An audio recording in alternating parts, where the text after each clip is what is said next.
Assalamualaikum warahmatullahi wabarakatuh. Bagaimana kabar teman-teman level 4? Semoga selalu dalam keadaan sehat walafiat dan bersemangat ya teman-teman. Insya Allah, hari ini kita akan belajar budaya Banyumasan. Tema ketiga yaitu permainan khas Banyumasan Jonjang. Dalam materi permainan khas Banyumasan Jonjang, kita akan mempelajari tentang permainan jonjang dan nilai-nilai luhur permainan jonjang. A. Permainan jonjang.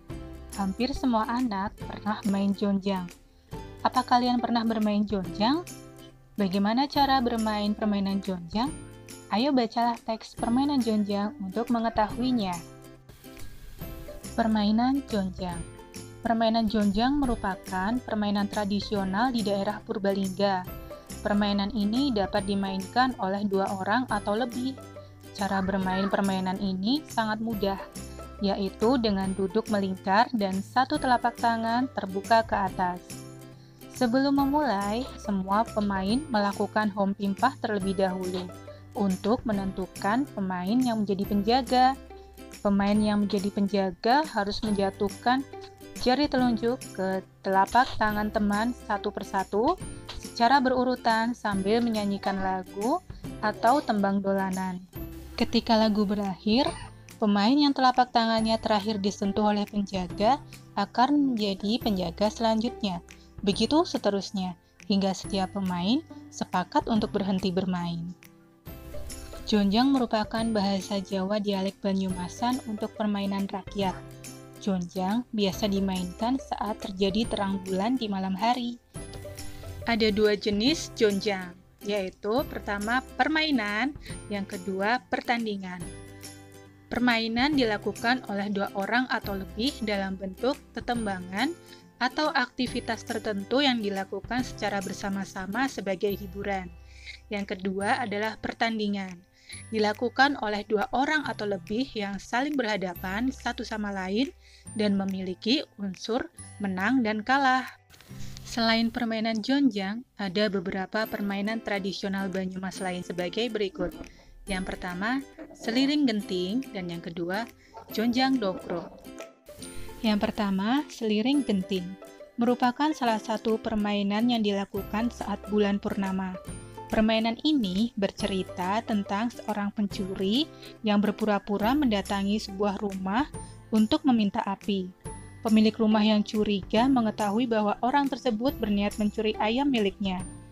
Seliring genting dimainkan oleh sekelompok anak yang berdiri membentuk barisan seperti ular-ularan dan seorang anak yang berperan sebagai pencuri.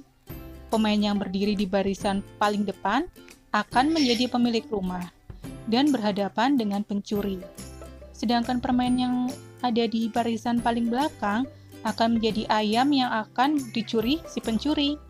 Pemain sisanya bertugas menjadi penjaga rumah dan menjaga ayam agar tidak dicuri.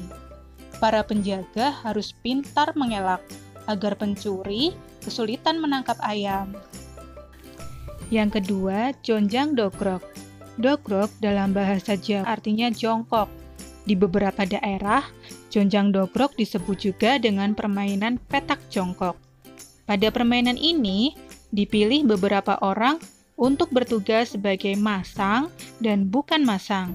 Permainan dimulai saat semua pemain yang bukan masang berlari menjauhi para pemain yang masang.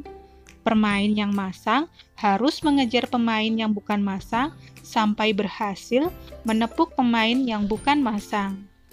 Tepukan dianggap sah jika pemain yang bukan masang ditepuk saat sedang berdiri.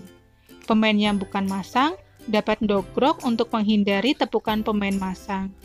Pemain yang telah dogrok tidak dapat berdiri sendiri. Jika ingin berdiri, dia harus mendapat tepukan dari pemain yang bukan masang lainnya, yang sedang dalam keadaan berdiri. Bila pemain yang bukan masang hanya tersisa 1 orang yang berdiri, maka pemain tersebut tidak boleh dogrok hingga ada pemain lain yang menggantikan. B. Nilai-nilai luhur permainan jonjang. Permainan tradisional merupakan salah satu seni budaya tradisional Indonesia. Permainan tradisional bersumber pada nilai-nilai kearifan lokal. Dalam permainan tradisional, terkandung nilai-nilai luhur dan pesan-pesan moral yang harus kita lestarikan, di antaranya sebagai berikut. Yang pertama, nilai kejujuran. Dalam bermain jonjang, setiap pemain harus bersikap jujur dan tidak boleh berbuat curang. Pemain yang melakukan kecurangan mungkin tidak akan diajak bermain lagi. Yang kedua adalah nilai cinta lingkungan. Bermain jonjang biasanya dilakukan di halaman rumah, lapangan, pekarangan rumah, bahkan di kebun. Saat bermain, setiap pemain harus menjaga kelestarian lingkungan. Dengan menjaga kelestarian lingkungan, kita menerapkan perilaku cinta lingkungan dan menjaga alam sekitar. Yang ketiga adalah nilai kerjasama. Bermain jonjang tidak dapat bermain sendiri. Bermain jonjang membutuhkan 2 atau lebih pemain. Tetembangan dolanan pada permainan jonjang juga dinyanyikan bersama-sama. Aturan permainan jonjang juga harus dipatuhi oleh setiap pemain. Jika aturan tidak dipatuhi, maka permainan tidak akan berjalan dengan baik. Yang keempat adalah nilai kedisiplinan. Aturan permainan jonjang harus dipatuhi oleh semua pemain. Dengan bermain jonjang, setiap anak akan belajar dan berusaha mematuhi aturan yang telah disepakati bersama. Aturan permainan juga melatih para pemain untuk bersikap disiplin. Permainan jonjang yang dilakukan di tempat terbuka secara tidak langsung akan membuat anak menjadi ingat waktu. Sebelum hari gelap, permainan dihentikan dan anak kembali ke rumah masing-masing. Yang kelima adalah nilai sosial. Permainan jonjang dilakukan secara bersama-sama. Setiap anak akan bersosialisasi dan saling berkomunikasi satu sama lain. Setiap permainan memiliki nilai-nilai tersendiri. Nilai-nilai tersebut akan memberikan manfaat jika diterapkan dalam kehidupan sehari-hari. Alhamdulillah, kita sudah bersama-sama menyimak budaya Banyumasan tentang permainan jonjang dan nilai-nilai luhur yang terkandung di dalamnya.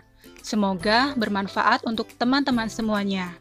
Jazakumullah khairan katsiran untuk teman-teman yang sudah menyimak video pembelajaran ini dari awal sampai akhir. Selamat belajar di rumah dan wassalamualaikum warahmatullahi wabarakatuh.